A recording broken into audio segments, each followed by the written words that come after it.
Le 17 juillet 2000, Richard Alessandri, un riche patron de supermarché, est abattu dans son sommeil. J'étais contre lui, je sentais ce sang qui coulait, et c'était monstrueux.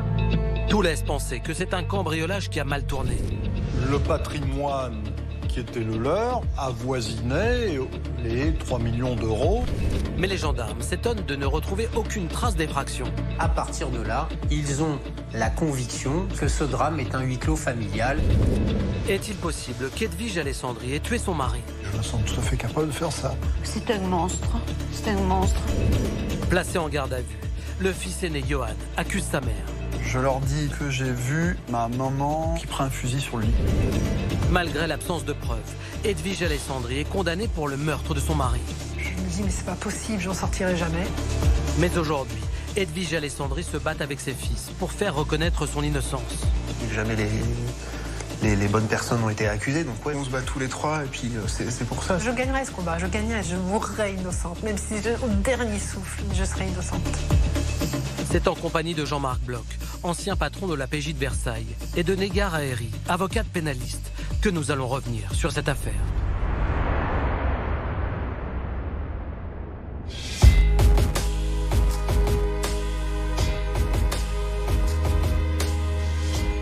Nous sommes à Pernes-les-Fontaines, commune du Vaucluse située à 25 km d'Avignon. C'est ici que dans la nuit du 16 au 17 juillet 2000, Richard Alessandri a été froidement abattu dans son lit alors que son épouse dormait à ses côtés. Le meurtre de ce chef d'entreprise de 42 ans a donné lieu à une enquête aux multiples rebondissements. Sa femme, Edwige Alessandri, a été reconnue coupable du crime.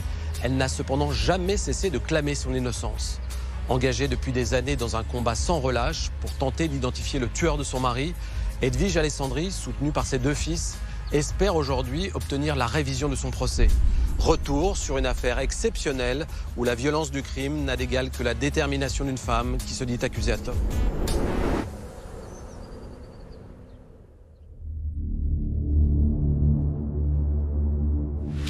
17 juillet 2000. Il est minuit passé de 17 minutes lorsque retentit le téléphone du centre d'appel des pompiers de Carpentras. Ça sonne dans les chambres et on descend et on nous dit que c'était pour un blessé à domicile. Thierry Mercier, infirmier pompier de garde, fait partie de l'équipe d'intervention. On doit se rendre sur Pernes-les-Fontaines et au cours du trajet, le standardiste nous fait savoir qu'il y a certainement eu des coups de feu dans cette maison où on doit se rendre. Un blessé, des coups de feu. Les pompiers n'ont pas d'autres informations. Il y a urgence à rejoindre les lieux. Minuit 26, ils arrivent à la Gasquie, un mât provençal situé au bout d'un chemin, en retrait de la route nationale qui mène au village de Pernes-les-Fontaines. On arrive dans une cour extérieure et il y a un jeune homme qui se trouve à l'étage et nous appelle en nous disant que c'était ici. Ce jeune homme qui descend pour accueillir les pompiers, c'est Johan, 17 ans. Ce garçon était très calme, paisible, tranquille. Et il nous a fait rentrer en nous signalant que ça se passait à l'étage. À l'étage, les pompiers découvrent la mère de Johan, Edwige Alessandri. Elle est prostrée dans sa salle de bain, nue, le corps taché de sang, à peine dissimulé sous une serviette. Elle est dans un état de sidération, elle est couverte de sueur, elle a des gouttelettes de sang au niveau de son épaule et crie, elle pleure en disant « Ils ont tué Richard ». Ils ont tué Richard. Edwige Alessandri ne cesse de répéter cette phrase. On a tiré sur Richard, son mari. Sidérée, incohérente, Edwige Alessandri est incapable d'en dire plus. J'étais en état de choc.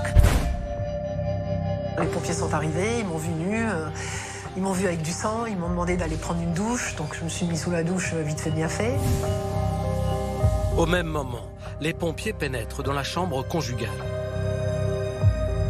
Dans la chambre à coucher, il y avait cette odeur de poudre qui était mélangée à l'odeur âcre du sang. Richard Alessandri, 42 ans, gît inanimé sur son lit, au milieu d'une mare de sang. Immédiatement, le médecin et l'infirmier pompier tentent de lui porter secours. Moi, je soulève le drap, le médecin pose son stéthoscope au niveau du cœur. Il a vu qu'il n'y avait plus aucune fréquence cardiaque. Et là, il dit, bon, de toute façon, il n'y a rien à faire, il est décédé. Les pompiers déclarent le décès de Richard Alessandri. Edwige Alessandri sort de sa douche. Recouvrant peu à peu ses esprits, elle s'inquiète de l'absence de son fils cadet, Brice, 12 ans. Je ne vois pas Brice, je me dis, mon Dieu, où est Brice? Où il est? Et j'ai dit à Johan, mais va chercher ton frère. Où est ton frère? Où est ton frère? Étant donné qu'il ne se manifeste pas, moi je m'étais dit qu'il était dans sa chambre. Il était sous sa couette ou quelque chose comme ça. Brice n'est pas dans son lit. L'angoisse monte, mais rapidement, le petit garçon est découvert dans le salon. Et là, je vois énormément de monde, donc à moitié dans le cirage de se réveiller, je comprends pas forcément. Brice ne sait rien du drame qui vient de se passer. Il se dirige vers la chambre de ses parents. Et je crois que c'est là qu'on m'a dit que ce qui s'était passé et que j'ai commencé à réaliser. Brice veut entrer dans la chambre de ses parents, mais les pompiers refusent. Ils veulent le protéger de la vision terrible de son père décédé. Edwige Alessandri tente de réconforter son fils. C'était le mutisme complet pour Brice. Elle essayait de le caresser, d'essayer de le faire parler. Elle disait des mots comme une maman parle à son enfant qui est apeuré et qui vient d'apprendre le décès de son papa.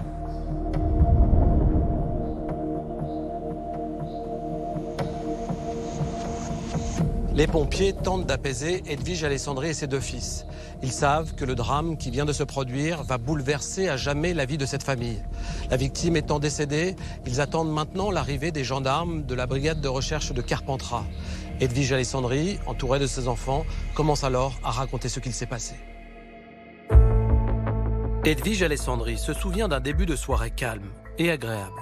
On est monté se coucher, on a regardé la télévision et puis on s'est aimé. Et après, tout a basculé. Tout a basculé quand vers minuit, Edwige Alessandri est réveillée en sursaut.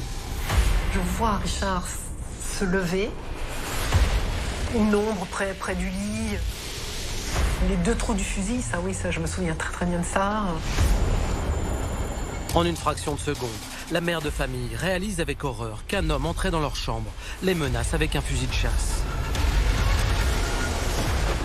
Quand le coup de feu est parti, moi j'ai l'impression que je saute dans le lit, que je me mets en boule. Je me revois vraiment dans la position de me dire je vais me faire tirer dessus, ça va me faire mal.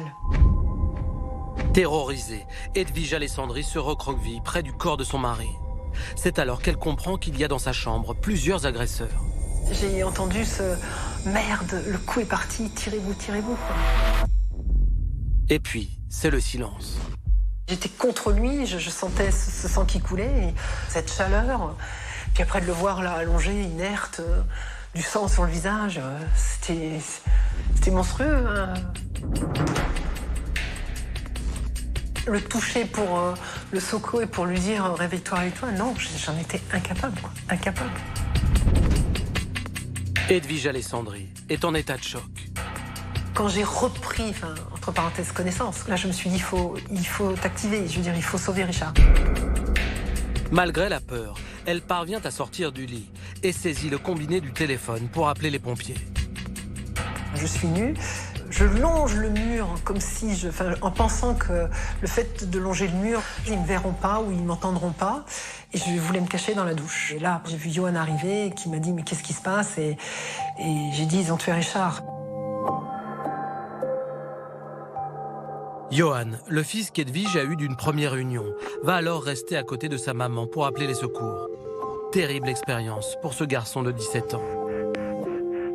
Je la voyais tellement affolée, apeurée que j'ai essayé de prendre en main un petit peu la situation. Elle avait du mal à expliquer en fait au secours où on habitait.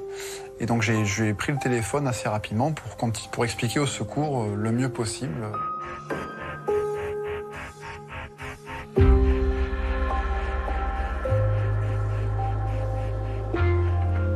À minuit 45, les gendarmes de la brigade de recherche de Carpentras et de la brigade territoriale de Pernes-les-Fontaines arrivent au Mas de la Gasquie. Avant d'exploiter la scène de crime et de rechercher les indices qui pourraient donner des informations essentielles sur le déroulement des faits, les enquêteurs demandent à Edwige et à ses 2 fils de raconter le déroulement du drame. Qu'ont-ils vu? Qu'ont-ils entendu? Qu'est-ce qui, selon eux, pourrait expliquer le meurtre de Richard Alessandri? Interrogée par les gendarmes, Edwige Alessandri ne cesse de repenser à la phrase qu'elle a entendue après le coup de feu. Pourquoi le tireur a-t-il dit « merde, le coup est parti » ? Ils n'étaient pas venus pour tuer Richard, ça c'est sûr et certain. Ils n'étaient pas venus pour nous tuer ni l'un ni l'autre, hein. Ça c'est sûr et certain. Quand il a dit merde, le coup est parti, c'est parce qu'ils avaient fait une merde. Pour Edwige Alessandri, cela ne fait aucun doute. Son mari a été victime d'un cambriolage qui a mal tourné. Les enquêteurs s'étonnent alors que la maison n'ait pas été fouillée, que rien n'ait disparu. Qui sont ces cambrioleurs qui ne volent rien? Il y avait, au vu de tous, le sac de Madame Alessandri, on ne l'a pas appréhendé. Il y avait les clés de 3 véhicules qui sont des véhicules premium. Là, ils ne s'y intéressent pas et ils repartent sans avoir fouillé la maison, sans avoir rien emporté. Edwige Alessandri attire alors l'attention des gendarmes sur la fenêtre de la cuisine qui est ouverte. Selon elle, c'est par là que les cambrioleurs sont entrés dans la maison. La première chose que je vois, c'est la baie vitrée de la cuisine ouverte. Et je me suis dit, ils sont passés par là. Edwige Alessandri se souvient que son mari a refermé cette fenêtre après avoir ciré ses chaussures dans la soirée. Mais elle précise que le loquet est défectueux. Vous posiez vos mains un petit peu comme ça le long de la vitre, faire un mouvement de je sais pas, monter-descendre, et puis le loquet il tombait et s'ouvrait toute seule. C'était aussi simple que ça. À partir de là, on imagine que donc s'il y a eu une intrusion extérieure, ils sont passés par là. Une hypothèse d'autant plus plausible qu'un autre détail va immédiatement attirer l'attention d'Edwige et de ses fils. Les victimes présentes, c'est-à-dire Edwige, Johan et Brice, font remarquer aux enquêteurs que des pots de fleurs qui étaient sur la margelle de cette fenêtre ont été déplacés et mis au sol. Les pots de géranium sont retrouvés sur la terrasse extérieure. Les agresseurs de Richard Alessandri les auraient donc déplacés pour pouvoir passer par la fenêtre. Johan pointe alors du doigt ce qu'il pense être les traces de leur passage dans les escaliers qui mènent à l'étage. On leur a fait remarquer tout de suite les détails qui nous ont sauté aux yeux parce que c'était pas de notre fait. Il y a des débris végétaux qu'on trouve dans l'escalier qui vraisemblablement ont pu être des débris laissés par des gens qui sont montés et redescendus en courant. Des débris végétaux composés de terre, d'une feuille et d'une fleur de géranium. Les enquêteurs interrogent maintenant Johan, le beau-fils de Richard Alessandri. Il raconte être rentré le soir du meurtre vers 21h, après un week-end au bord de la mer avec sa petite amie. Il dit s'être couché tôt et ajoute qu'il dormait profondément au moment du meurtre. Johan, il est dans sa chambre qui est à l'autre bout du couloir par rapport à la chambre des parents. Il dit qu'il entend une espèce de bruit. Il pense que c'est un volet qui claque avec le vent. Et à ce moment-là, il dit qu'il se réveille. Donc je sors de ma chambre, je passe l'embrasure de la porte et là je vois à ma gauche ma mère, effectivement, au bout du couloir dans la salle d'eau de la chambre parentale, il y avait manifestement un gros souci. Il voit sa mère ensanglantée, en train d'appeler les secours. Le jeune homme de 17 ans n'a pas croisé les agresseurs.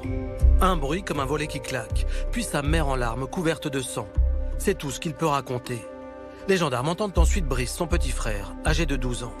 Brice explique qu'il était monté dormir dans sa chambre, qu'il n'arrivait pas à dormir, qu'il est redescendu dans le salon et qu'il s'est mis devant la télé. Et qu'en fait, il s'est endormi devant la télé. Le coup de feu n'a pas réveillé Brice.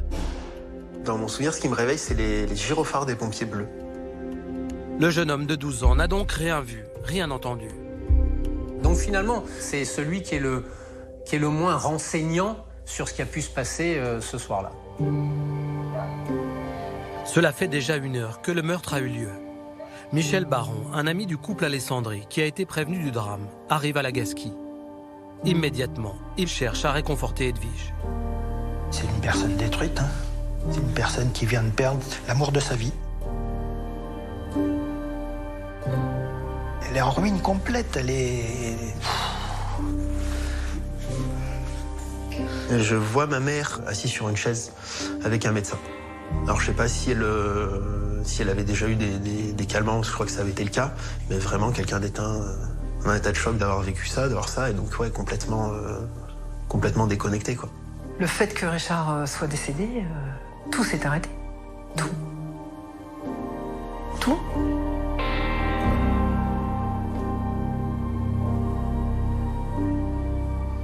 Les circonstances du meurtre de Richard Alessandri sont particulièrement terribles. Le tueur l'a surpris dans son sommeil et le père de famille a tout juste eu le temps de comprendre ce qui lui est arrivé.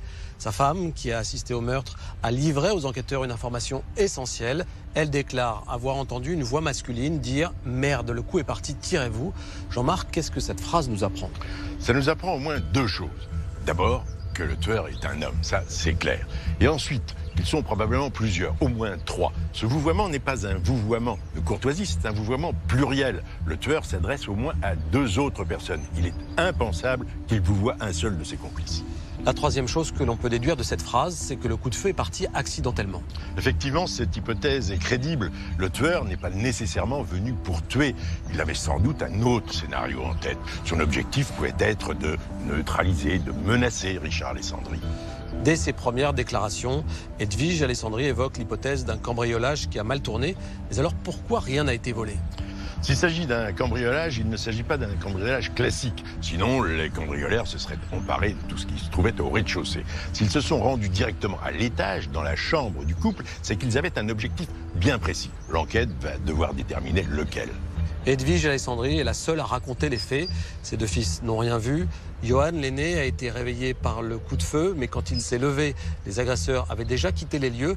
Et le plus jeune, Brice, ne s'est réveillé qu'à l'arrivée des secours. Le seul témoin est donc Edwige Alessandri.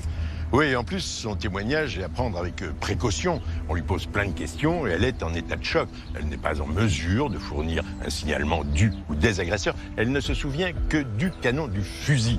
La scène qu'elle a vécue est absolument terrifiante. Assister au meurtre en direct de son mari alors qu'on est couché à côté de lui, c'est absolument épouvantable. Les techniciens en identification criminelle n'arrivent sur les lieux qu'à 1h55 après avoir terminé une précédente intervention. Ils commencent par effectuer des tamponnoirs sur les mains d'Edwige Alessandri et sur celles de ses 2 fils. Les analyses permettront de savoir s'ils ont été en contact ou non avec une arme à feu. Commence ensuite le travail méticuleux des premières constatations.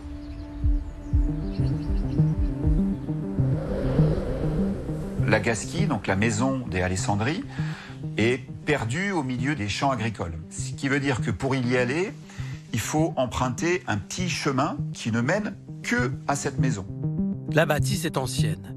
Au rez-de-chaussée, il y a les pièces à vivre. À l'étage, les chambres. En arrivant, les techniciens en identification criminelle décident immédiatement de limiter leur constatation au plan de travail de la cuisine, à la salle de bain, à la chambre de la victime et aux extérieurs.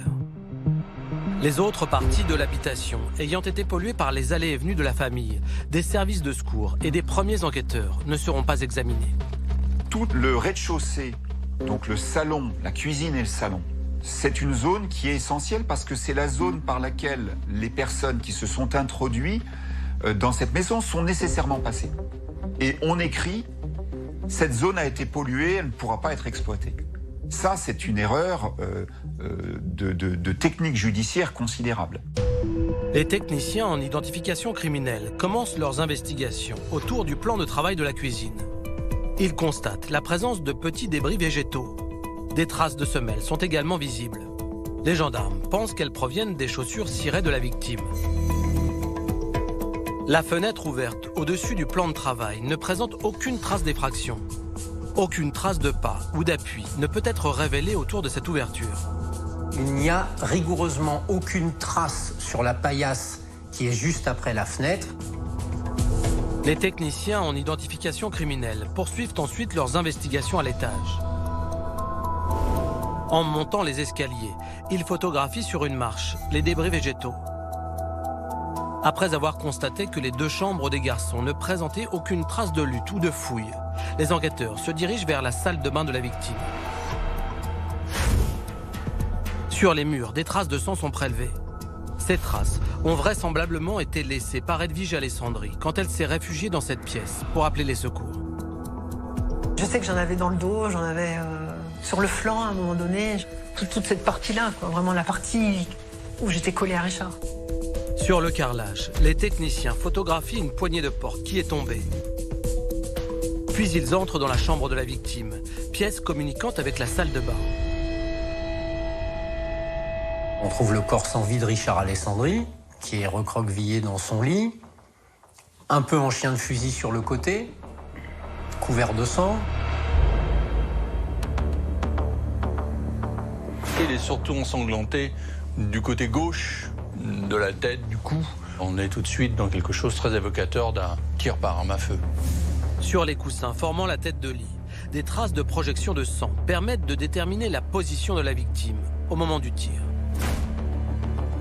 Il semblerait qu'il était en appui un petit peu sur le bras, l'épaule un peu relevée en direction du tireur, comme quelqu'un qui est surpris et qui se relève pour voir ce qui se passe.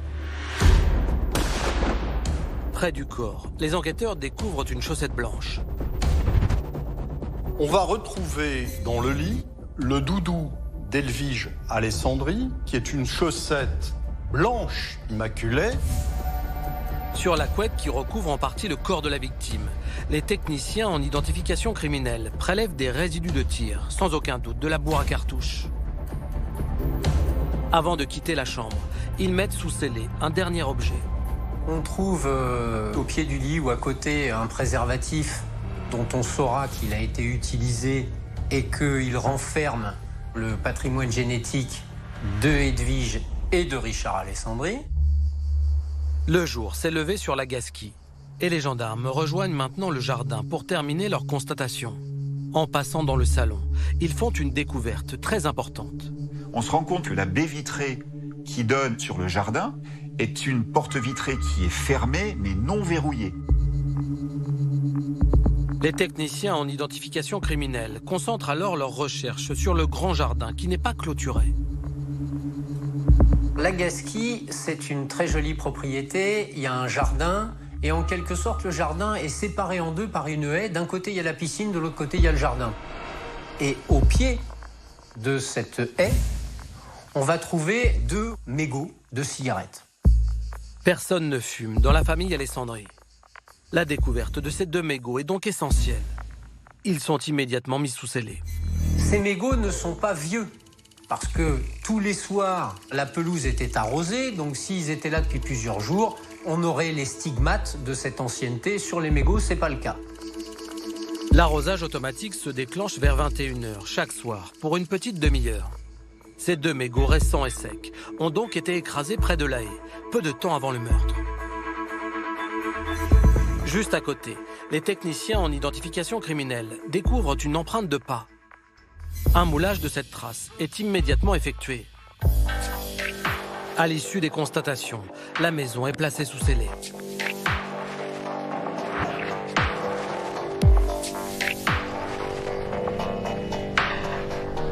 C'est assez étonnant d'apprendre qu'avant même de débuter leurs investigations, les techniciens en identification criminelle renoncent à travailler dans toute la maison.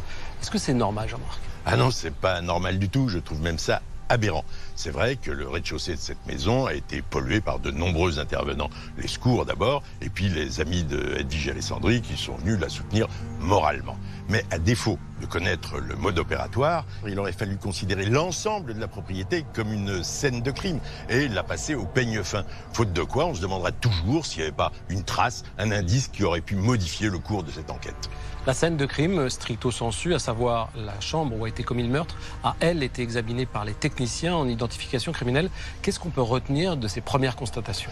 Ce qu'on peut en déduire, c'est que tout est raccord avec les déclarations spontanées d'Edwige Alessandri.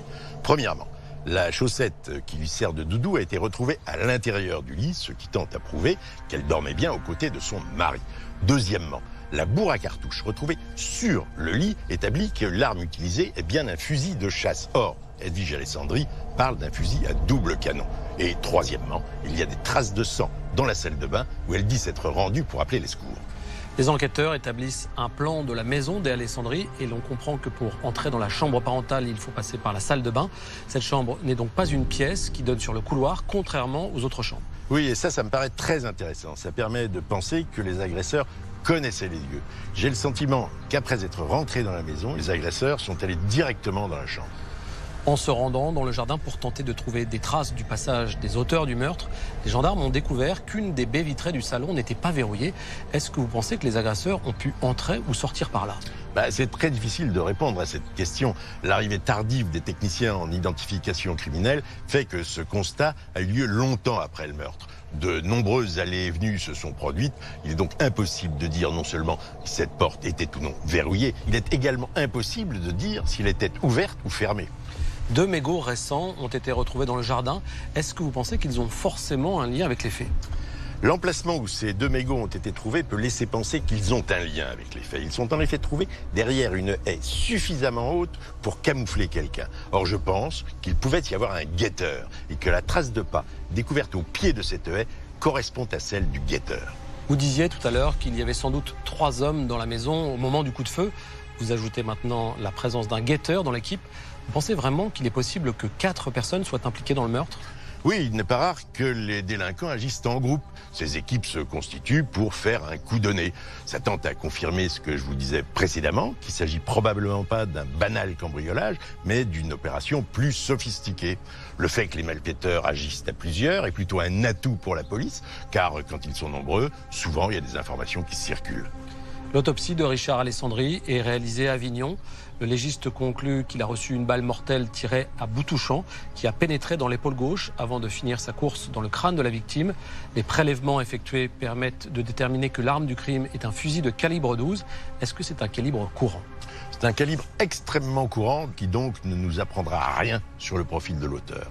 En revanche, le fait que le coup de feu ait d'abord atteint l'épaule de la victime tend à prouver qu'il s'agit d'un tir accidentel. Je vous rappelle que Richard Alessandri dormait au moment du coup de feu. Il aurait donc été facile de viser et d'atteindre une zone directement mortelle. Les gendarmes vont maintenant commencer leur enquête de personnalité. Ils veulent savoir qui était la victime pour tenter de comprendre qui pouvait lui en vouloir. Richard Alessandri avait 42 ans. Tous ses proches décrivent un homme fier de sa réussite, heureux et charismatique. D'abord, c'est un beau mec. Et il est grand, il est costaud, et c'est un peu le brun ténébreux. Je l'avais appelé Richard le Magnifique.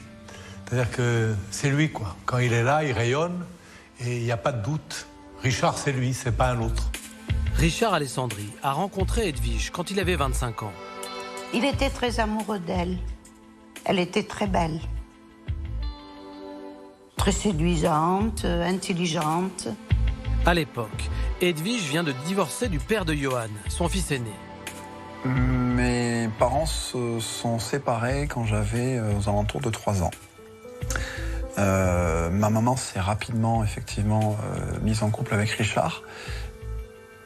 Donc il m'a élevé autant que mon père. J'ai eu 2 papas, en fait. Johan était tout petit.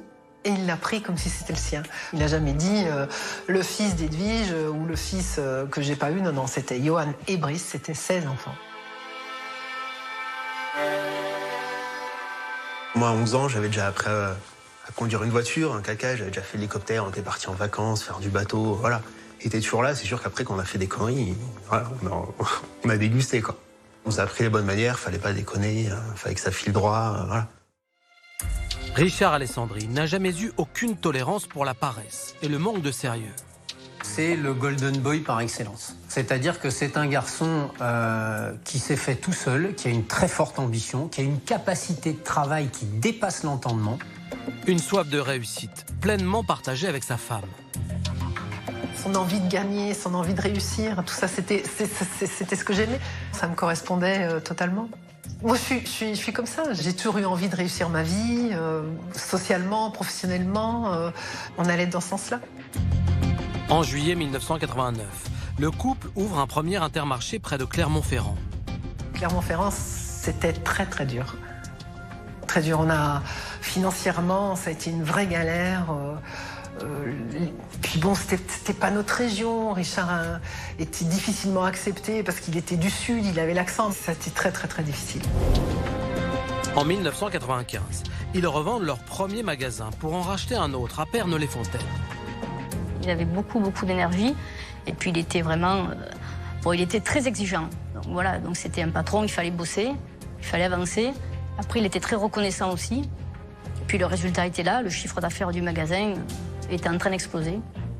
Donc c'est qu'il avait de très bonnes méthodes. Le fruit de notre travail a de suite été récompensé, quoi. Donc on s'est mis à gagner beaucoup d'argent, je dois dire, beaucoup d'argent, et on en a été les plus heureux du monde. Après, ce qu'on avait vécu, c'était pour nous, c'était quelque chose d'extraordinaire. D'après les éléments qui avaient été indiqués par les enquêteurs, le patrimoine qui était le leur avoisinait les 3 millions d'euros. Voitures de luxe, bijoux et beaux voyages. La vie est belle chez les Alessandri. Jusqu'à cette terrible nuit du 17 juillet 2000, qui a fait éclater à jamais le bonheur de toute une famille. On m'a appelé en me disant qu'il y avait eu une agression chez mon frère et qu'il avait été tué. On comprend sans réaliser, en fait. On ne réalise pas complètement ce qui se passe. Voilà, on est devant le fait accompli. Loïc Alessandri a eu ensuite la lourde tâche d'annoncer la nouvelle à sa mère. J'ai vu arriver très tôt mon fils. J'étais très étonnée de le voir arriver. Il avait une drôle de mine et puis il me dit « Richard vient d'être assassiné ». Oh là là là, je vous explique pas. On est parti dans le jardin, on hurlait. Oh, c'était horrible, horrible, horrible, horrible. Ce moment a été vraiment terrible. Et je l'ai encore remarqué dans ma mémoire.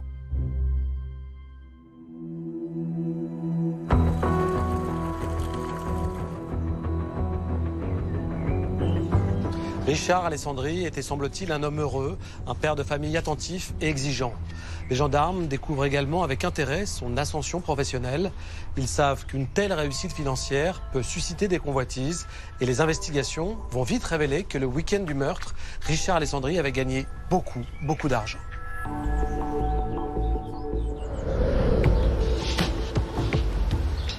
Richard Alessandri a fermé son magasin le dimanche midi, quelques heures avant son meurtre.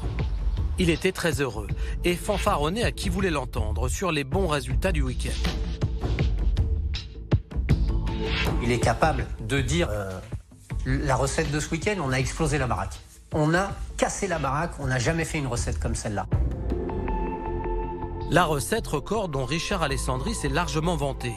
Il la doit à la fête du melon, un événement local qu'il a lui-même organisé. Il avait toujours des idées novatrices pour essayer de faire du chiffre d'affaires, toujours. Son obsession, c'était le chiffre d'affaires, c'était la réussite de son entreprise. C'est donc très fier qu'il ferme son établissement, sachant le coffre plein. En espèces, il devait y avoir entre 200 et 300 000 francs à l'époque. Je pense que ça devait être dans cet ordre-là. Est-il possible que cette recette exceptionnelle de près de 45 000 € ait un lien avec le meurtre ? Les gendarmes se penchent sur cette hypothèse.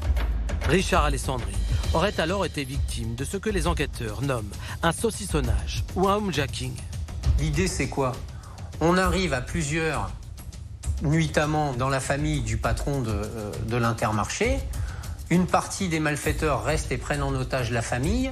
Une autre partie prend le gérant de la société. On va au supermarché, il ouvre les coffres. Et on part avec l'argent et on libère la famille une fois que le coup est fait. Pour Michel Baron, patron d'un Intermarché, ce scénario est tout à fait crédible. Le saucissonnage, c'est ce que c'est. Donc, on vous attaque chez vous pour vous emmener au coffre-fort, pour ouvrir le coffre et vous prendre le coffre. Hier, mon premier patron s'est fait saucissonner chez lui. Les gendarmes se demandent alors qui savait que le coffre du supermarché était rempli d'espèces.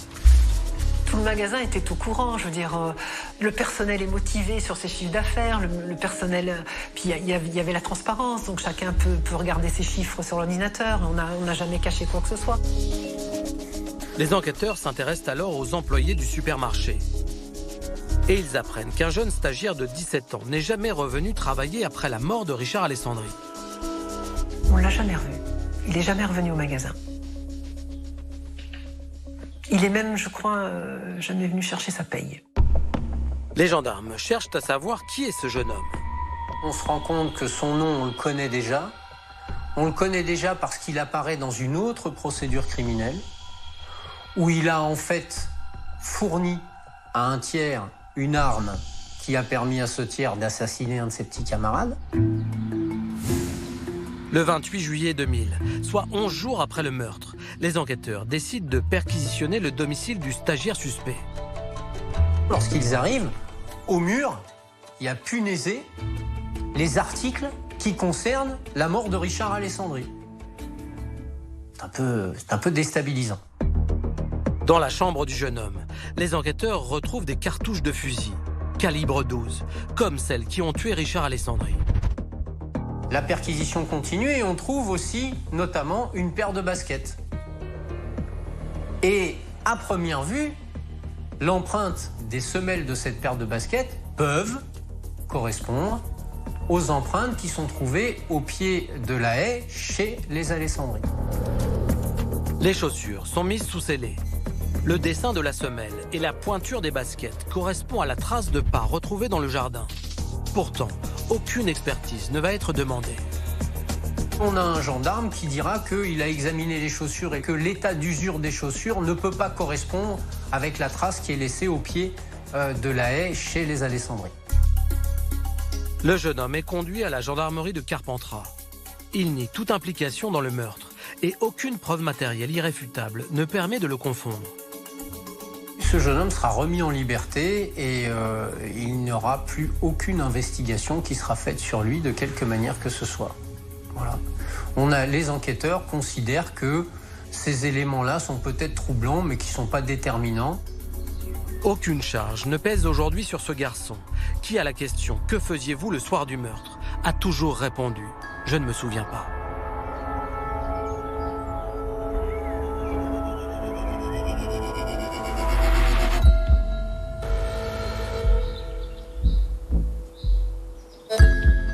Richard Alessandri a été tué un dimanche soir alors qu'il avait réalisé durant le week-end un excellent chiffre d'affaires. L'enquête a établi que la recette était dans le coffre-fort du supermarché. Cet argent devait être transféré à la banque le lundi. Logiquement, les gendarmes envisagent d'abord l'hypothèse d'un saucissonnage. Oui, et c'est à juste titre. On peut envisager le scénario suivant. Les agresseurs se seraient rendus au domaine de la Gasquie pour contraindre Richard Alessandri à les conduire à son magasin et à leur ouvrir le coffre. Pour ce faire, l'équipe de malfaiteurs se serait scindée en deux. Une partie aurait conduit Richard Alessandri à son magasin, une autre partie aurait séquestré, saucissonné le reste de la famille à son domicile. Une fois l'argent récupéré, les malfaiteurs prennent la fuite en laissant les otages se libérer comme ils le peuvent. Si l'on s'en tient à cette hypothèse, les agresseurs seraient allés directement dans la chambre pour neutraliser Richard Alessandri, le plus capable d'opposer une résistance, et le coup de feu serait parti accidentellement. Oui, si on analyse les faits, cette hypothèse n'est pas invraisemblable du tout. Ce type d'agression à domicile n'est pas si rare. On en dénombre en France environ 2500 par an. Pour éviter que ce genre de vol avec prise d'otage ne se multiplie, des procédures ont été mises en place, procédures qui empêchent que le seul chef d'établissement puisse ouvrir les coffres. Le jeune homme qui travaillait dans le supermarché de Richard Alessandri a finalement été mis hors de cause, car aucun élément matériel ne permettait de le relier au meurtre. Jean-Marc, est-ce que les gendarmes ont eu raison d'abandonner si rapidement cette piste ? Non, ils ont eu tort, car en ce qui concerne ce jeune homme, il y a quand même beaucoup d'éléments qui sont troublants et qui auraient mérité des vérifications beaucoup plus approfondies. La complicité, je vous le rappelle Arnaud, ce ne sont pas que des actes matériels, ça peut être beaucoup moins visible que ça. La complicité, ça peut être simplement la fourniture de renseignements qui aident à l'accomplissement du délit. Or, ce jeune homme était très bien placé pour savoir que la recette du week-end avait été importante, où se trouvaient les caméras, où se trouvait le coffre du directeur. Après avoir mis hors de cause le jeune stagiaire du supermarché, les gendarmes vont finalement mettre de côté la piste du saucissonnage, ce qui peut paraître étonnant. Effectivement. Et d'après ce que j'ai pu apprendre, leur raisonnement a été le suivant. S'il s'était agi d'une tentative de saucissonnage, les malfaiteurs auraient agi cagoulés. Ils auraient neutralisé l'ensemble de la famille, sinon avant, du moins en même temps que Richard Alessandri. Arnaud, je vous rappelle que personne n'a vu les malfaiteurs, que personne ne peut en donner un signalement, et donc que personne ne peut dire s'ils étaient ou non cagoulés. Et puis, en ce qui concerne la stratégie des malfaiteurs, personne ne peut la prévoir. Or, neutraliser en premier le propriétaire du supermarché n'a rien d'illogique. On l'a vu, les gendarmes n'ont jamais cru à l'hypothèse d'un cambriolage classique, car rien n'a été volé. Ils ne croient plus maintenant à celle du saucissonnage. Ils décident de repartir à zéro dans leur constatation. 10 jours après le meurtre de Richard Alessandri, une remise en situation est organisée au mas de la Gasquie.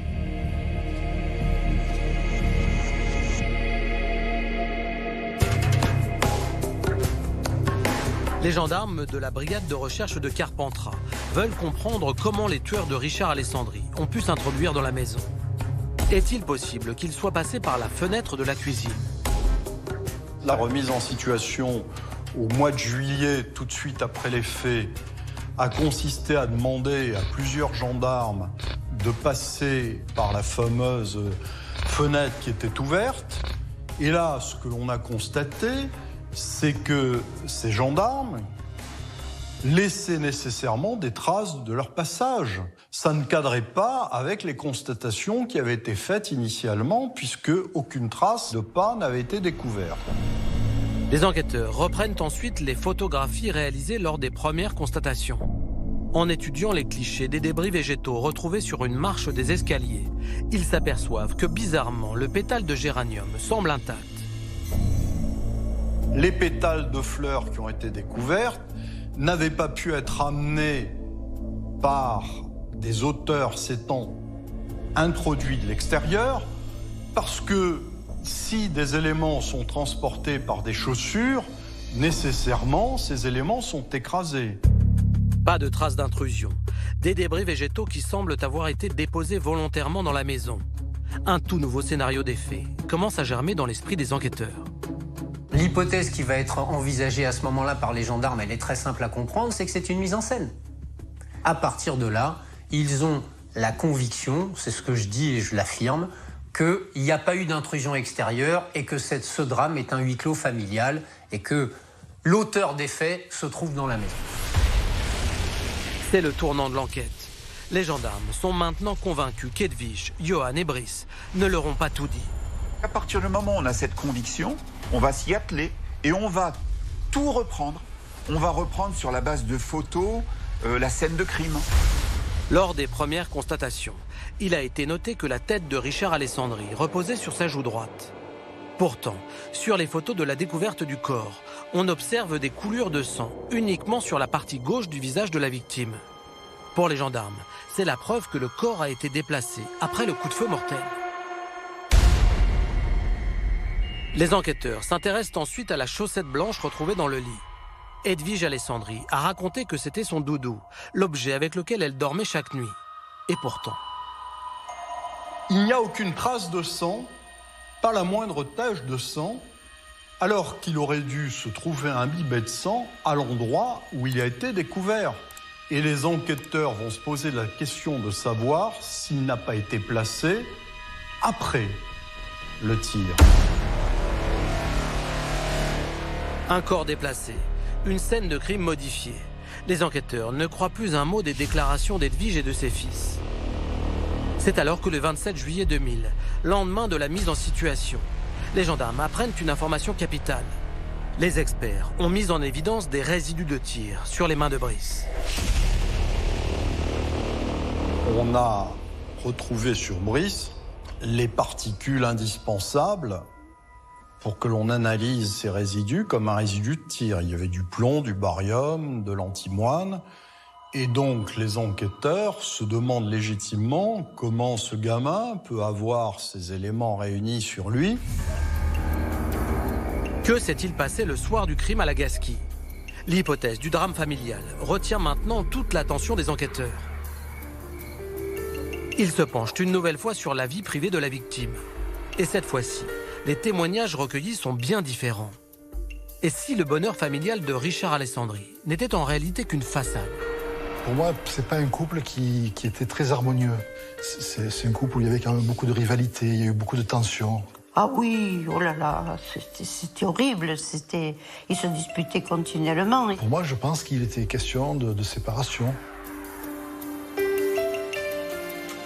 La femme de ménage a eu quand même des déclarations très dures en disant que ce couple n'avait plus d'amour ni d'affection, non seulement dans leur rapport entre eux, mais également vis-à-vis des enfants. L'affection était absente de cette maison. Quant à la petite amie de Johan, elle déclare que le soir des faits, le jeune homme avait peur de rentrer chez lui.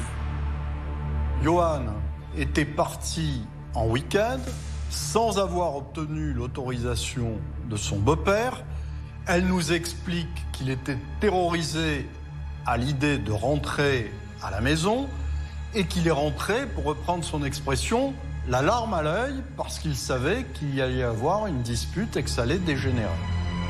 Se pourrait-il que ce soir-là, une violente dispute ait éclaté et mené au meurtre de Richard Alessandri?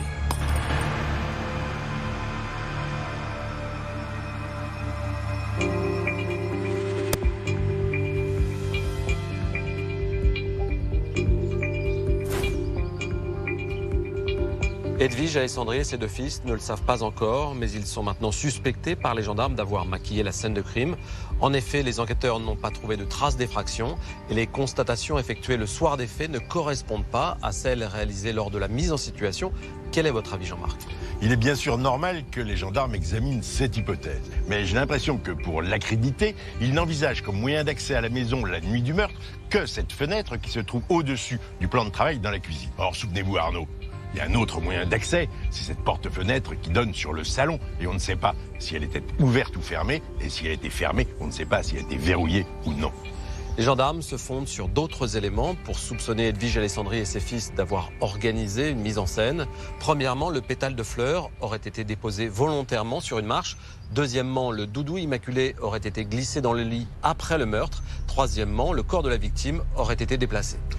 En ce qui concerne le pétale, le doudou et le déplacement éventuel du corps, on pourra faire toutes les expertises que l'on veut, elles pourront toujours prouver une chose et son contraire. Mais je ne crois pas que l'essentiel soit là. Tant qu'on ne m'aura pas expliqué quel intérêt pouvait avoir Edwige Alessandri à déplacer le corps de son mari, je ne vois pas en quoi ce déplacement peut être important. Des résidus de poudre ont été retrouvés sur les mains de Brice, le plus jeune des garçons, ce qui pourrait laisser penser que, contrairement aux déclarations de sa mère, il n'était pas en train de dormir au rez-de-chaussée, mais qu'il était présent sur la scène de crime. Oui, mais les traces de résidus de poudre de tir prélevés sur les mains de Brice ne sont pas en quantité suffisante pour pouvoir dire qu'il a touché l'arme du crime au moment ou après le coup de feu. Les particules de résidus de tir sont des éléments extrêmement volatiles. Il se peut tout à fait qu'un des pompiers qui ait approché Brice pour l'éloigner de cette scène de crime l'ait contaminé. En revanche, on ne retrouve pas de résidus de poudre sur Edwige Alessandri. Est-ce qu'on peut en déduire qu'elle n'a pas tiré sur son mari? On ne peut rien en déduire du tout, Arnaud. Je vous rappelle qu'Edwige Alessandri a pris une douche à la demande des pompiers. C'est donc absolument normal qu'on ne trouve pas de traces de poudre sur elle. C'est alors que le 23 novembre, 4 mois après le meurtre, un rapport d'expertise en acoustique arrive sur le bureau du magistrat instructeur. Ce rapport conclut qu'il est impossible qu'Edwige Alessandri ait entendu le tueur dire « Merde, le coup est parti, tirez-vous ». Le volume sonore de la détonation l'aurait en effet rendue temporairement sourde. Les enquêteurs décident de placer Edwige Alessandri et ses 2 fils en garde à vue. Le 28 novembre à 6h30 du matin, les gendarmes de la brigade de recherche de Carpentras se présentent au domicile d'Edwige Alessandri. J'étais en train de boire un café. Je venais de me lever. Edwige Alessandri pense alors que les enquêteurs sont venus pour lui annoncer l'arrestation du tueur de son mari. Je leur ai dit, ça y est, vous avez trouvé? Et ils m'ont dit, oui, c'est vous. Alors là, Immédiatement, les gendarmes vont chercher Johan et Brice, qui dorment encore. Edwige Alessandri est atterrée. Je me suis dit, ils sont complètement fous, ils sont tombés sur la tête, il y a un truc qui va pas. Il y a un truc qui va pas. Edwige Alessandri n'a pas le temps de parler à ses fils. Ils sont immédiatement séparés pour être conduits dans 3 voitures différentes à la gendarmerie de Carpentras. Je me suis retrouvée à Carpentras, dans des bureaux de gendarmes. Et c'est là où ils m'ont signifié que j'étais en garde à vue. Garde à vue, je ne savais même pas ce que ça voulait dire. Dans une pièce voisine, Johan, qui vient de fêter ses 18 ans, est également placé en garde à vue. Comme sa mère, il n'a pas d'avocat et est seul face aux gendarmes. Je leur ai redit en fait ce que j'avais dit lors de mes premières déclarations et quand j'ai fini de m'exprimer, ils m'ont dit bon c'est bien gentil mais nous on ne croit pas. Johan est perdu. Il ne sait plus quoi répondre. Ils vont me dire qu'il n'y a personne qui est rentré dans la maison et qu'ils ont la certitude. Donc moi je tombe des nues et ils me disent qu'ils peuvent le prouver par A plus B, qu'ils ont toutes les constatations qui font que personne n'est rentré dans la maison. Brice, tout juste 12 ans, connaît le même sort que sa mère et son frère. Mais les enquêteurs, vu son jeune âge, décident de l'entendre dans un appartement de fonction inoccupé de la gendarmerie. Il se retrouve dans des immeubles miteux, je ne savais même pas où d'ailleurs. Un appartement rentré, il y avait une porte, un grand hall, Avec une pièce au fond, je me retrouve avec 3 gendarmes, un ordinateur portable, un paquet de papier, une imprimante et une chaise. Et on me dit, parle. Très vite, Edwige, Johan et Brice comprennent que les enquêteurs les soupçonnent d'avoir menti. Les gendarmes leur disent que les soi-disant traces d'intrusion qu'ils ont pointées du doigt lors des premières constatations ne sont qu'une mise en scène. Vous parlez, vous n'êtes pas entendu, et à chaque fois on vous dit mais si, c'est vous, c'est vous, c'est vous, c'est vous, c'est vous. Alors quand ça allait pas, c'était mes enfants, quand les enfants ça allait pas, c'était moi de nouveau. Ils voulaient que ça soit nous 3, ça c'est sûr et certain. Parce qu'ils allaient dans le sens, c'est toi, c'était assez pas compliqué, il y a personne, c'est toi, soit ton frère, soit ta mère. Donc dis-nous coup, vous mentez, c'est l'un des 3. Il n'y a pas d'autre possibilité. Donc oui, c'était l'un de nous 3. À 12 ans, Brice est assisté d'un avocat, ce qui n'empêche pas les gendarmes de tout faire pour le déstabiliser. Est-ce que tu couvres ta mère? Est-ce que tu couvres ton frère? Est-ce que c'est toi qui l'as fait? Est-ce que ta mère te couvre? C'est un accident? Un matraquage non-stop de questions avec c'est pas ça, c'est pas comme ça. L'interrogatoire n'est plus supportable pour le jeune garçon. Tu sais que tu es le seul à avoir des résidus de tir sur tes mains. Explique-toi. Et le pauvre Brice, en larmes, de prononcer cette phrase qui restera gravée dans ma mémoire à jamais. Je vous jure, monsieur, j'ai pas tué mon papa. À un moment, ils sont arrivés à me faire douter, quoi. Je me suis même posé la question, est-ce que c'est pas moi qui l'ai fait? Est-ce que je m'en souviendrai plus? Est-ce que j'ai un trou de mémoire, quoi? À 22 h, Brice est relâché. Un ami de sa mère vient le chercher à la gendarmerie. Il aura passé 15h30 avec les enquêteurs, sans avoir aucune nouvelle de sa mère et de son frère. Pour Johan, ce n'est pas fini. Sa garde à vue se poursuit. Mais à 22 h 30, les gendarmes proposent de suspendre son interrogatoire.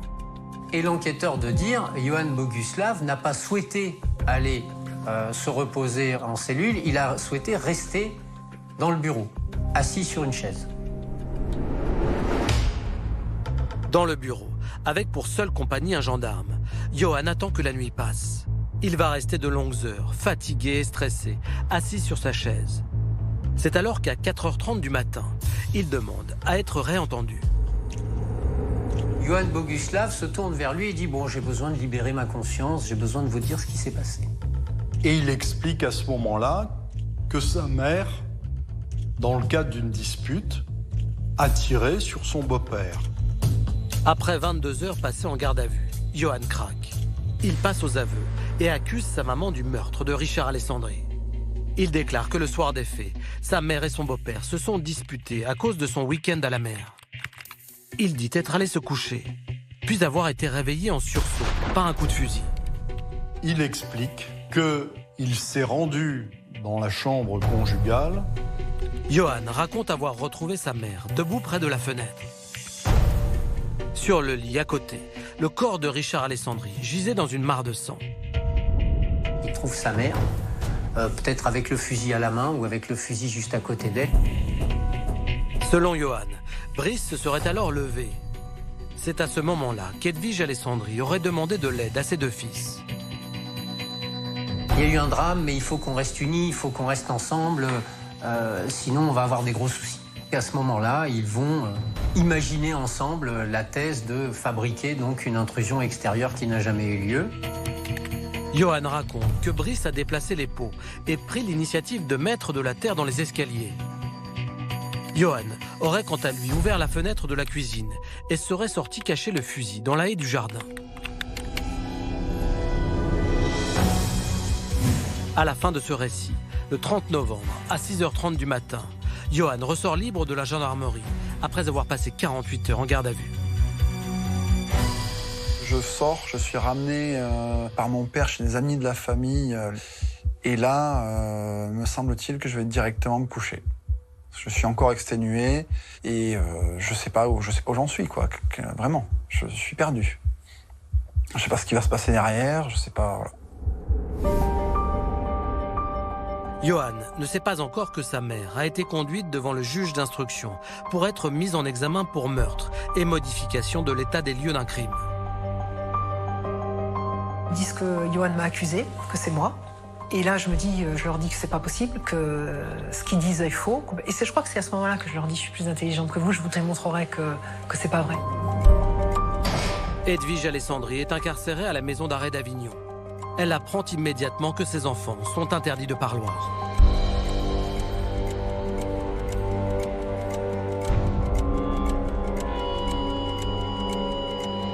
Brice Alessandri a été entendu 15h30 dans les locaux de la gendarmerie. Il n'avait pourtant que 12 ans. À cet âge-là, le placement en garde à vue est impossible. En revanche, on parle de mineurs en rétention. Concrètement, Négar, qu'est-ce qui diffère d'une garde à vue classique ? Concrètement, il y a plusieurs différences qui s'expliquent par l'extrême vulnérabilité du mineur de 10 à 13 ans. On a notamment, et par exemple, l'intervention obligatoire de l'avocat dans le cadre d'une rétention. Et ensuite, pour la durée de la rétention, le mineur de 10 à 13 ans ne peut être retenu que le temps strictement nécessaire à sa déposition, avec un maximum légal de 12 heures, renouvelable une fois sous certaines conditions, donc 24 heures en tout. Là où pour un majeur, la garde à vue dure en principe 24 heures, renouvelable une fois, donc 48 heures en tout. Est-ce qu'un enfant de 12 ans est pénalement responsable ? Pour qu'un enfant soit pénalement responsable, la loi exige qu'il soit doué de discernement. C'est le critère. C'est-à-dire qu'il doit pouvoir distinguer le bien et le mal de manière à comprendre la gravité de ses actes. La difficulté, c'est que la loi ne fixe pas le seuil à partir duquel il aurait la capacité de discernement. Donc les juges doivent évaluer à chaque fois et on constate de manière générale que ce discernement serait acquis autour de 7 ans.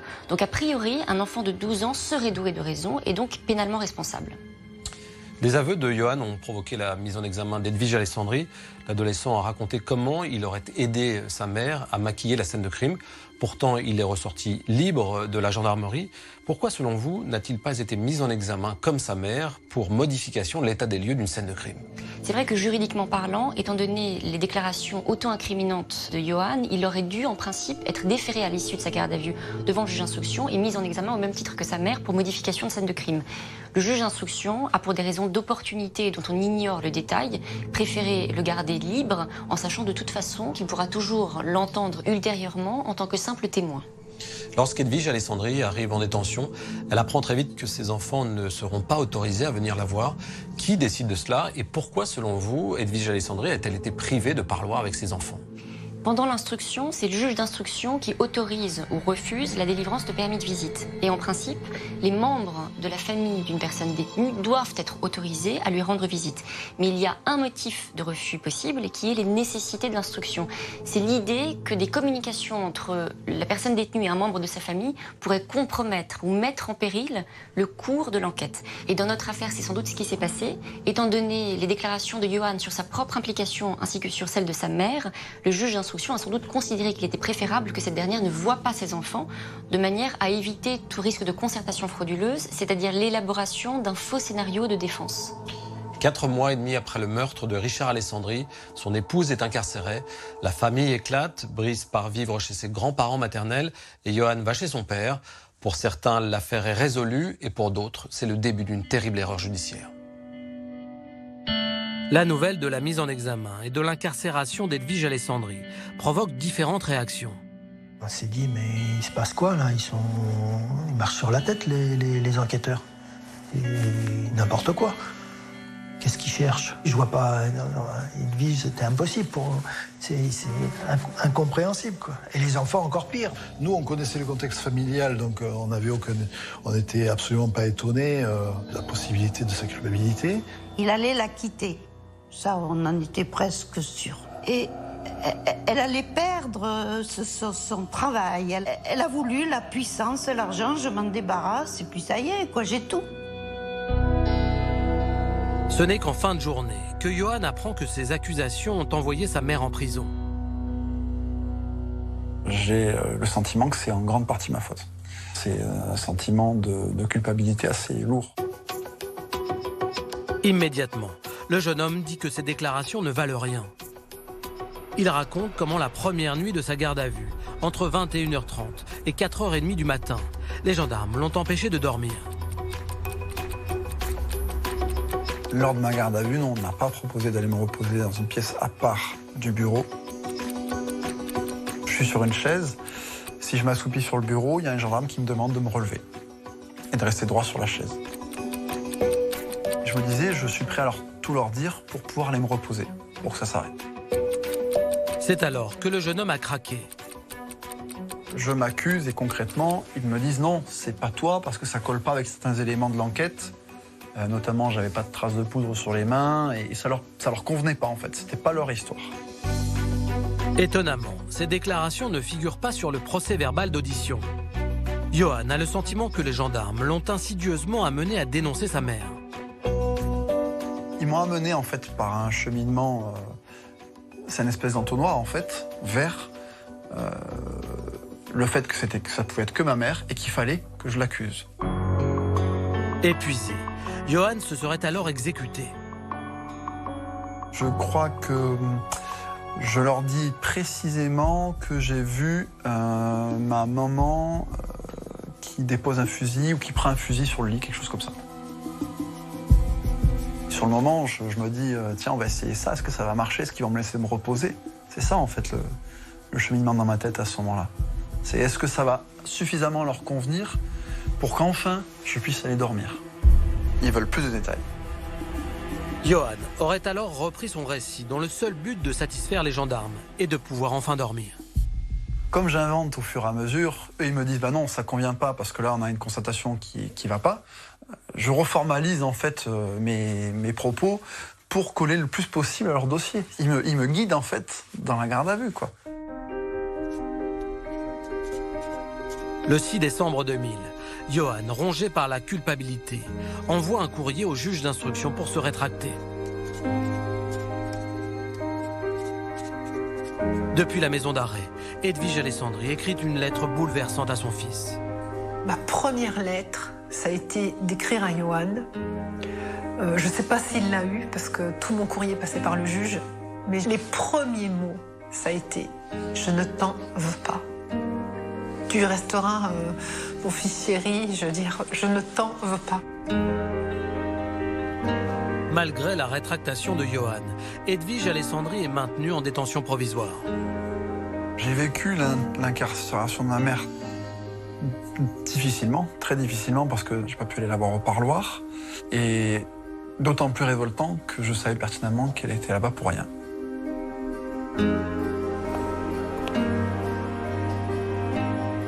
Il y a des moments où effectivement on a envie de pleurer, soit de pleurer, soit de tout casser, mais on n'a pas de pouvoir là-dessus. Johan ne verra pas sa maman pendant 18 mois. Quant à Brice, 12 ans, il devra attendre 14 mois avant d'obtenir un droit de visite. Comment on peut vivre du jour au lendemain de perdre son père et après de se retrouver vraiment orphelin, de se retrouver vraiment tout seul, quoi. Bah ouais, on n'a plus de parents, quoi, donc ouais.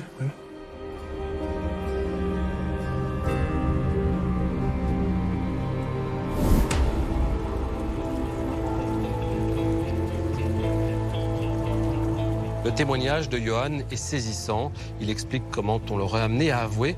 Je répète ce qu'il nous a dit. Comme j'invente au fur et à mesure, eux, ils me disent non, ça ne convient pas parce que là, on a une constatation qui ne va pas. Je reformalise en fait mes propos pour coller le plus possible à leur dossier. Ils me guident en fait pendant la garde à vue. Est-ce que cela vous surprend? Hélas, non, je sais que ça peut exister. Quand un enquêteur est trop convaincu de détenir la vérité, il peut en arriver à pratiquer ce que l'on appelle un interrogatoire induit. C'est-à-dire que les réponses sont quasiment soufflées dans les questions. Ça peut mener à des errements judiciaires si le magistrat ne joue pas son double rôle de directeur d'enquête et de juge impartial. Ce sont les aveux de Johan qui ont envoyé sa mère en prison. Et pourtant, les rétractations de l'adolescent n'auront aucune conséquence. Pourquoi, selon vous, le juge d'instruction ne croit pas à ces rétractations? Il faut tout d'abord préciser qu'il est très fréquent que les mises en cause ou les mises en examen se rétractent. Mais ces rétractations ne remettent pas en cause leurs aveux s'ils sont étayés ou corroborés par d'autres éléments. Mais dans le cas de Johan, il y a vraiment de quoi douter. Et le plus significatif est ce qu'il raconte en ce qui concerne l'arme du crime. À ce sujet, pendant sa garde à vue, Johan dit avoir caché l'arme du crime dans la haie qui se trouve face à la maison. Les gendarmes décident de se transporter sur les lieux, mais ils ne retrouvent aucun fusil. Oui, j'aurais tendance à dire que c'était couru d'avance. Car la haie dans laquelle Johan dit avoir caché l'arme est celle au pied de laquelle les gendarmes ont trouvé 2 mégots et des traces de pas. C'est donc que cette haie a été minutieusement fouillée et le soir du crime, l'arme n'y était pas. Comment pourrait-elle s'y trouver 4 mois après? C'est insensé. Mais comment peut-on accuser Edwige Alessandri d'avoir tué son mari sans avoir retrouvé l'arme du crime? Oui, cet élément fragilise l'accusation, c'est incontestable. Richard Alessandri est mort peu de temps avant l'arrivée des secours. Il est très peu vraisemblable que Edwige Alessandri ou l'un de ses fils ait eu le temps de cacher l'arme du crime, une arme longue, un fusil de chasse, en dehors de la propriété qui a été entièrement fouillée. Privée de la visite de ses enfants et lâchée par sa belle famille, Edwige Alessandri va prendre en main sa défense et mettre tout en œuvre pour tenter de prouver son innocence.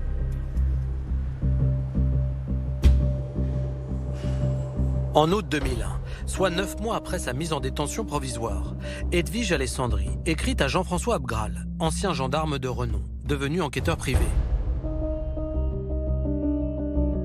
Elle lui demande de mener des investigations pour identifier les tueurs de son mari. Avant d'accepter la mission, Jean-François Abgral se plonge dans le dossier. Je suis frappé par l'orientation qui a été prise par le juge d'instruction et les enquêteurs.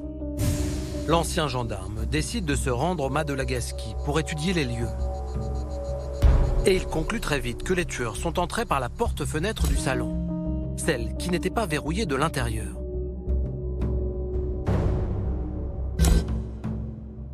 Le directeur d'enquête, dans sa lecture, va considérer qu'une porte-fenêtre fermée, elle ne peut pas s'ouvrir de l'extérieur.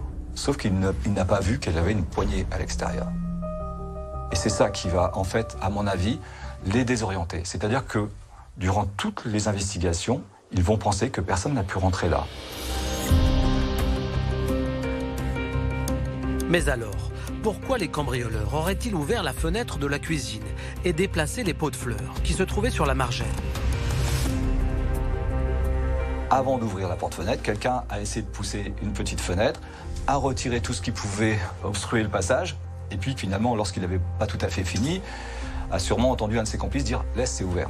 Donc ici, ils sont rentrés par une autre porte. On a un commencement d'exécution d'un côté, qui est très logique, et après, on a l'entrée dans la maison. Les cambrioleurs auraient ensuite emprunté l'escalier pour rejoindre la chambre de la victime. C'est à ce moment-là qu'un pétale de fleurs serait tombé sur une marche. Jean-François Abgral explique pourquoi ce pétale est intact. C'est plutôt la trace de quelque chose qu'on avait sous un sac et qu'on a perdu en montant l'escalier, plutôt qu'une mise en scène. Selon l'ancien gendarme, l'hypothèse du cambriolage qui a mal tourné est la seule qui résiste à l'étude des faits. La trace de pas et les 2 mégots retrouvés dans le jardin sont bien la preuve que quelqu'un est entré dans la propriété le soir du crime. Pour finir de démonter l'accusation, Jean-François Abgral s'attaque aux déclarations de Johan. Comment les enquêteurs ont-ils pu croire à des allégations tellement invraisemblables ? Johan raconte qu'il a caché l'arme du crime. Mais alors, pourquoi n'a-t-il pas de résidus de tir sur les mains ? Il ne dit pas qu'il s'est lavé les mains pour effacer les traces. Ça aurait pu expliquer pourquoi il n'a pas de traces. C'est ce qu'il dit, c'est pas possible. C'est juste pas possible. Scientifiquement, on n'est pas dans le mot là, on est sur la science.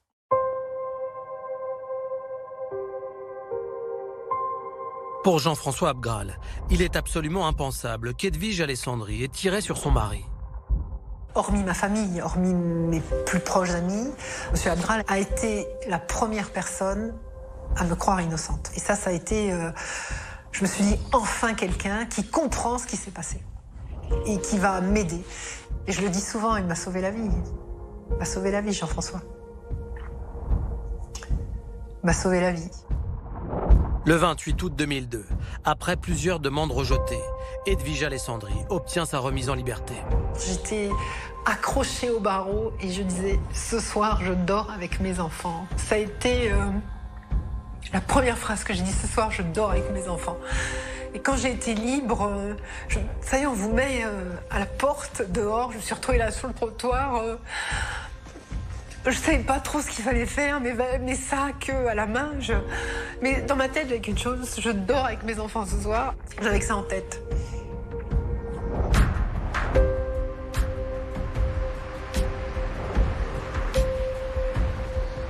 Après 21 mois de détention, Edwige Alessandri a le sentiment que sa remise en liberté sous contrôle judiciaire montre que la justice commence à douter de sa culpabilité. Mais le 30 juillet 2003, elle est renvoyée dans la cour d'assises d'Avignon pour le meurtre de son mari. Après 9 heures de délibéré, Edwige Alessandri est condamnée à 12 ans de réclusion criminelle. Elle fait immédiatement appel, mais ce verdict est confirmé à Nîmes le 21 décembre 2006. Ses avocats déposent alors un pourvoi en cassation et obtiennent la tenue d'un 3e procès.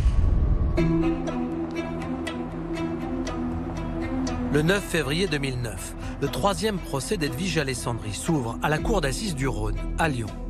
Je suis dans un état d'esprit de me dire on va prouver mon innocence. Je ne vais pas de gaieté de cœur, hein, j'ai peur, je suis morte de trouille. La défense d'Edwige Alessandri veut démontrer aux jurés l'incohérence du scénario criminel de l'accusation. Donc c'est une dispute qui a mal tourné. Je pense qu'on oublie quand même un élément. On est le dimanche soir. on sait qu'ils viennent de faire l'amour. On retrouve un préservatif usagé en bas du lit avec l'ADN de monsieur et de madame. C'est pas une scène de dispute très classique. Pour ce procès de la dernière chance, Edwige Alessandri doit prouver qu'elle a bien entendu la fameuse phrase « Merde, le coup est parti ».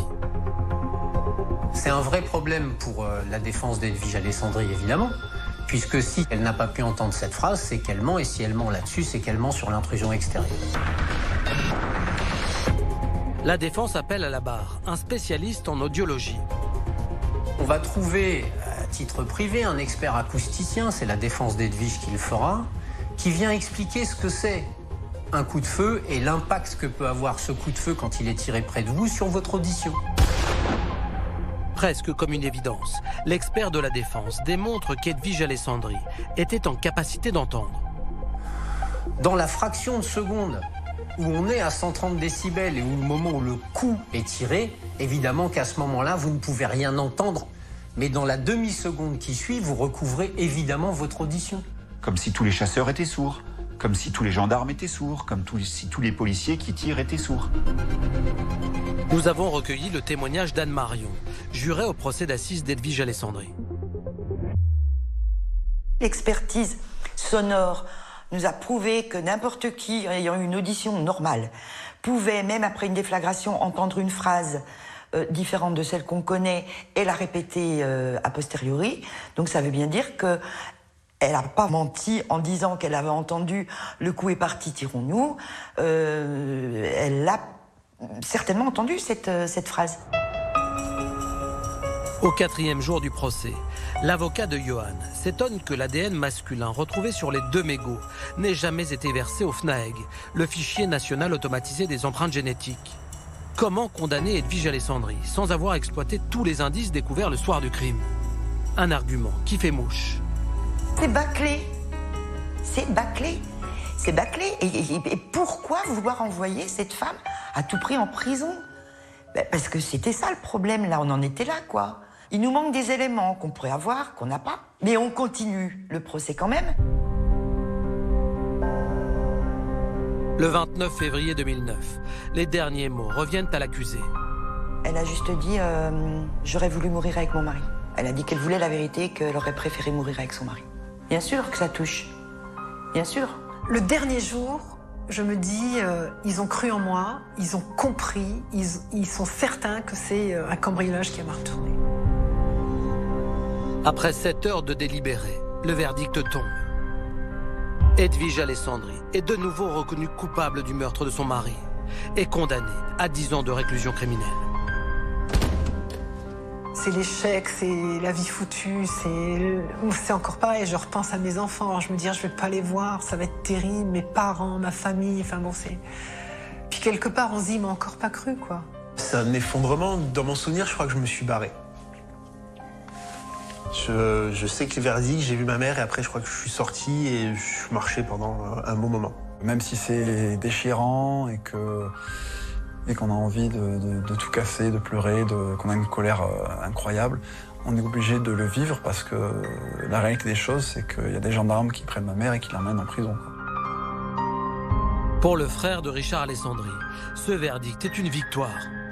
Pour nous, c'est terminé, bien sûr. Ça donne le sentiment de soulagement et qu'on va pouvoir passer à autre chose. On a gagné, on est bon, quelque part, on a fait condamner la coupable, on l'a fait condamner, et voilà, on a le sentiment du devoir accompli. Edwige Alessandri est conduite à la prison de Saint-Étienne pour purger sa peine. Mais mon coup, aujourd'hui, j'en ai une larme aux yeux, quoi. Parce que c'était injuste. Injuste. Condamner quelqu'un, c'est grave quand même, une condamnation pour meurtre. Mais, enfin, je veux dire, faut le faire avec des billes, quoi. Enfin, faut le faire avec quelque chose qui soit imparable, mais on condamne pas quelqu'un à 10 ou 12 ans de prison pour un pétale de géranium.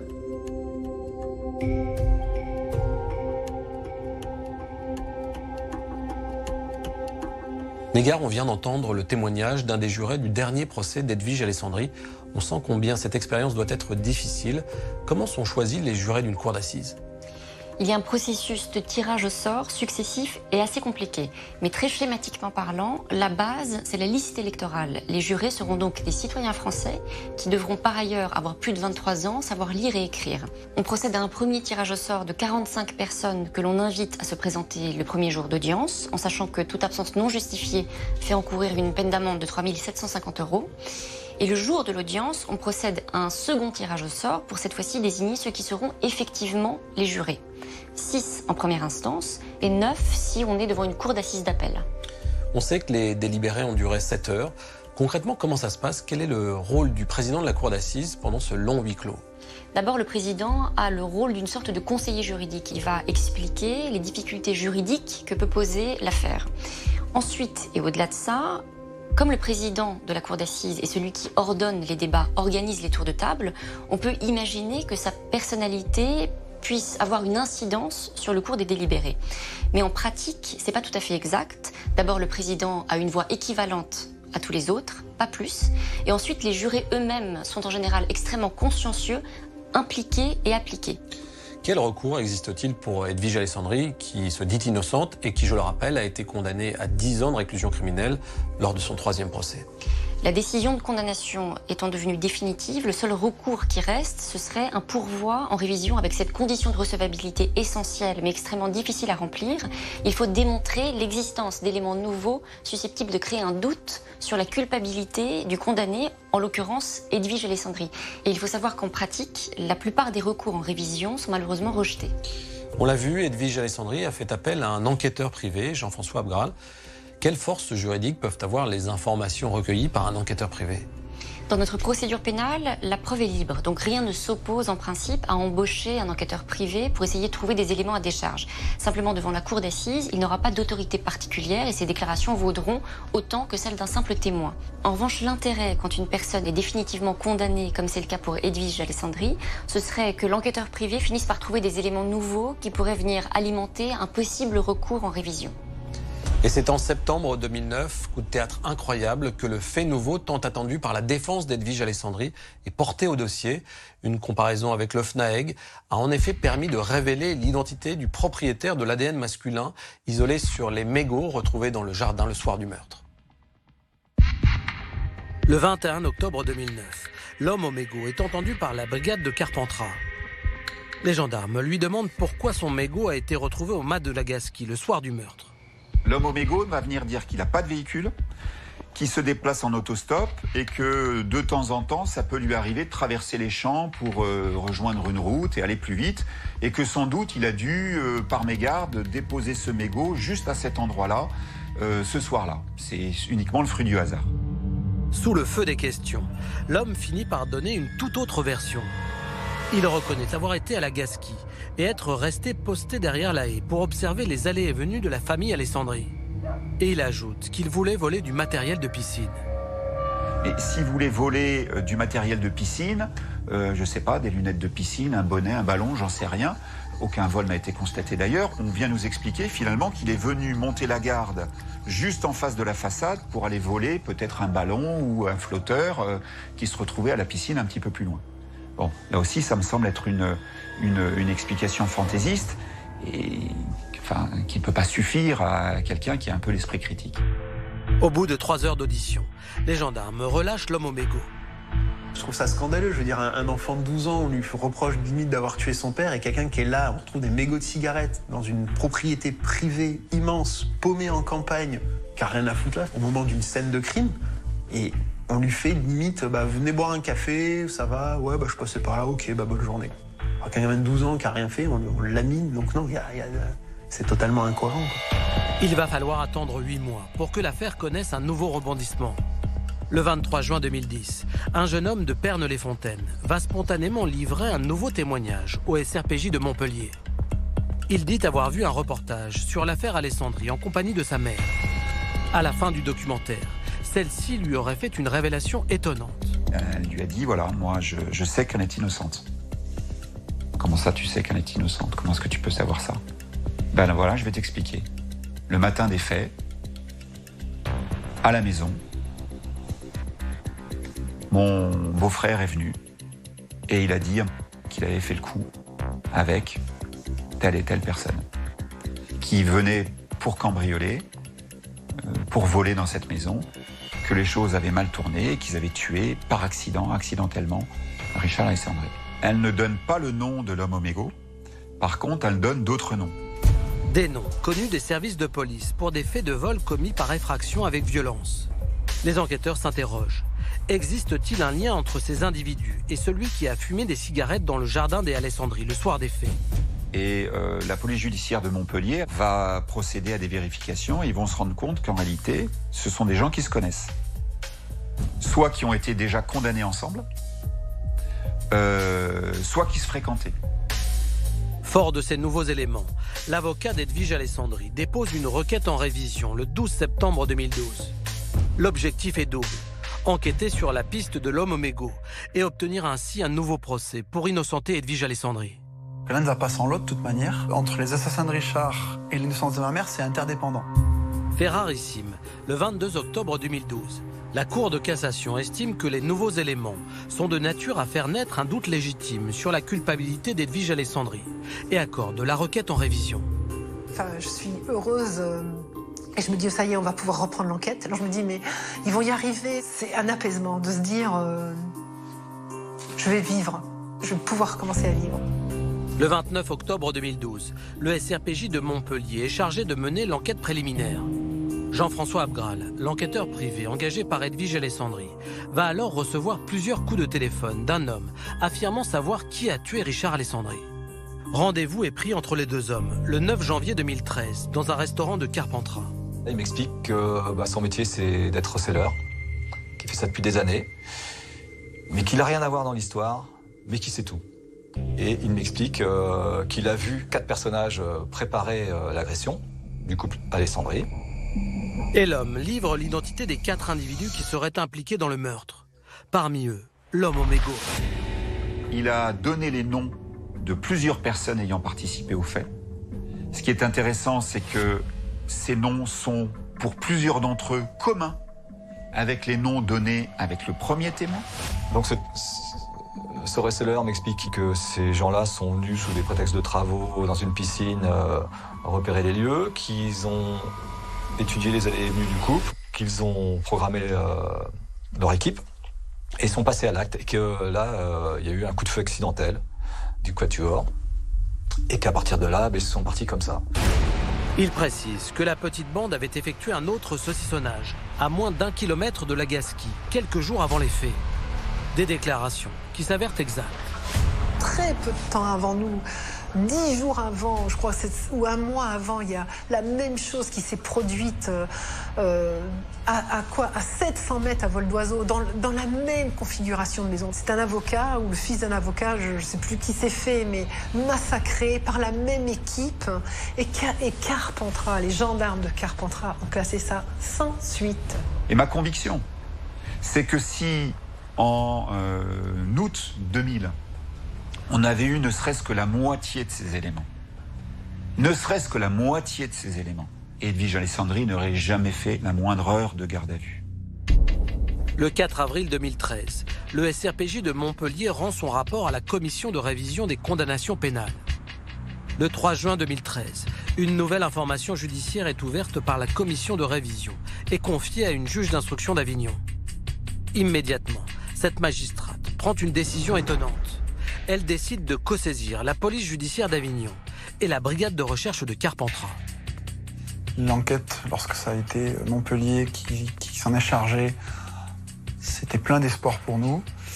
Et j'ai eu le sentiment que par corporatisme, encore une fois, on redonnait le bébé aux gens qui avaient mis ma mère en prison et que ça n'allait pas avancer. Et là, on se rend compte qu'effectivement, c'est le cas. Pour l'avocat d'Edwige Alessandri, les gendarmes de Carpentras ne peuvent mener à bien ces nouvelles investigations, car ce sont eux qui ont mené l'enquête depuis le début de l'affaire. On ne veut pas que ça aboutisse. On ne veut pas que l'enquête aboutisse. L'homme au mégot et ses potentiels complices sont placés en garde à vue, sans qu'aucun élément nouveau ne sorte des interrogatoires. C'est une garde à vue comme les gardés à vue, on rêve tous. Hein. C'est 3 questions et au revoir monsieur, excusez-nous de vous avoir dérangé. C'est pas vous, hein. Vous y étiez pas. Non, bon, ok, c'est ce qu'on voulait savoir. Au revoir. Donc c'est vrai que c'est des gardes à vue qui sont un peu tranquilles pour certains. Au terme de l'information, les enquêteurs de la brigade de recherche de Carpentras estiment que les investigations menées n'ont pas permis d'identifier quiconque, hormis Edwige Alessandri, comme pouvant être l'auteur du meurtre. Jusqu'à ce jour, ni l'homme au mégot, ni ses potentiels complices n'ont été mis en cause.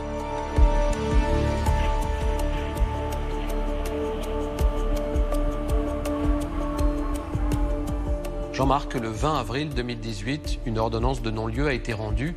Les avocats des enfants d'Edwige Alessandri ont immédiatement fait appel de cette décision. Mais en attendant, plus aucune investigation n'est menée. Cela paraît aberrant au vu des derniers rebondissements de cette affaire. Hélas, c'est facile à comprendre. Dans un premier temps, les investigations menées par les enquêteurs du SRPJ de Montpellier ont permis de recueillir des éléments qui allaient à l'encontre de l'enquête initialement menée par les gendarmes. Or, en juin 2013, le juge d'instruction réintègre ces mêmes gendarmes dans le dossier, ce qui bien évidemment paralyse cette nouvelle dynamique qui menait clairement et directement à l'homme au mégot et à ses complices. Pour que la révision soit acceptée, il faut qu'il existe un doute sérieux quant à la culpabilité d'Edwige Alessandri. Or, ce doute, c'est indéniable, Jean-Marc, existe depuis le jour où l'homme au mégot a été identifié. Comment se fait-il que cela ne profite pas à Edwige Alessandri ? Effectivement, en théorie, l'apparition d'un élément nouveau qui fait naître un doute sérieux suffit. Mais en réalité, il en va autrement. Pour qu'un procès en révision ait lieu, il faut que la justice soit convaincue d'avoir identifié un nouveau et vrai coupable, ce qui de fait innocente celui ou celle qui a été précédemment condamné. Dans notre affaire, Arnaud, je souhaite profondément et sincèrement que l'appel formulé par les enfants de Madame Alessandri contre cette ordonnance de non-lieu puisse aboutir. Ce que j'espère aujourd'hui, c'est vraiment une reprise de l'enquête, une reprise efficace et rapide. S'il y a eu cette demande de révision qui a été acceptée, c'est qu'il y a, pour la justice aujourd'hui, trop de doutes pour que le dossier reste en l'état. Moi, ce que je veux, c'est qu'on trouve les assassins. Enfin, on est proche du but, on a quand même une certaine connaissance de ces gens-là, mais ce que je veux, c'est pas par esprit de revanche, c'est par esprit d'apaisement. On peut pas réellement faire un deuil, c'est vraiment tourner la page parce que le chapitre est pas fini d'écrire, quoi. Oui, si je me bats aujourd'hui, qu'on se bat tous les trois, et puis c'est pour ça. Un combat judiciaire qu'Edwige Alessandri mène depuis 18 ans et qui force l'admiration de ses deux fils. Je suis très fier de ma mère, je pense qu'elle a su résister à des épreuves qui me semblent parfois incommensurables et énormes. Je sais même pas si moi j'aurais pu faire preuve d'autant de pugnacité, quoi. Nous, on l'a vécu de l'extérieur, elle l'a vécu de l'intérieur d'une prison, dans des conditions horribles. Je veux dire, je serais incapable de faire ce qu'elle a fait, quoi. Je gagnerai ce combat, je gagnerai. Attendez, j'ai toujours dit, je mourrai innocente, même si au dernier souffle, je serai innocente. Cela fera bientôt 20 ans que Richard Alessandri a été abattu dans son sommeil. Son meurtre a été pour toute sa famille le début d'un très long cauchemar. Accusé du crime, condamné et incarcéré pendant près de 4 ans et demi, son épouse, Edwige Alessandri, a toujours clamé son innocence. Aujourd'hui, elle pourrait faire le choix de tenter d'oublier, mais soutenue par ses deux fils, Brice et Johan, elle est bien décidée à faire éclater la vérité.